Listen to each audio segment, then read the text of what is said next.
நம் ஆண்டவர் இயேசு கிறிஸ்துவின் நாமத்தினால் மகிழ்ச்சியும் சமாதானமும் நம் அனைவரோடும் இருப்பதாக.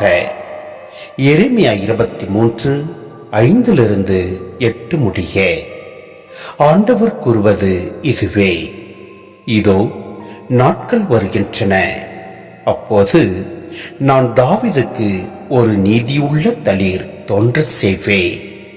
அவர் அரசராய் ஆட்சி செலுத்துவார். அவர் ஞானமுடன் செயல்படுவார்.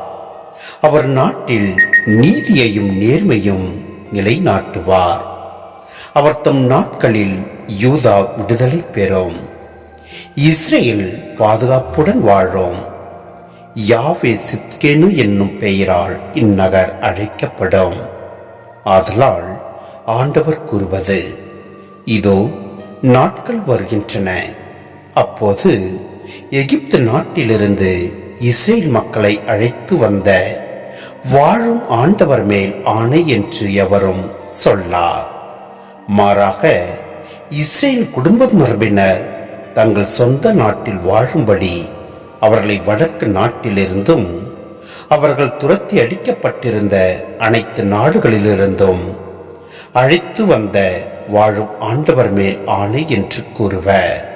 சிந்தனை: திருவுருகை காலத்தில் இருக்கும் நாம் அனைவரும் நம் ஆண்டவரில் நிலைத்து நிற்போம்.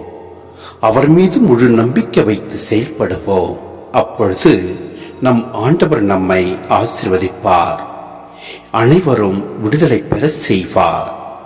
நாம் வாழ்கின்ற போது நாம் ஒவ்வொருவரும் ஆண்டவரின் சாட்சியாக, ஆண்டவரின் திரு குடும்பமாக வாழ முயல்வோம். எல்லாம் வல்ல இறைவன் நம்மை நிறைவாய் ஆசீர்வதிப்பார். ஆமேன்.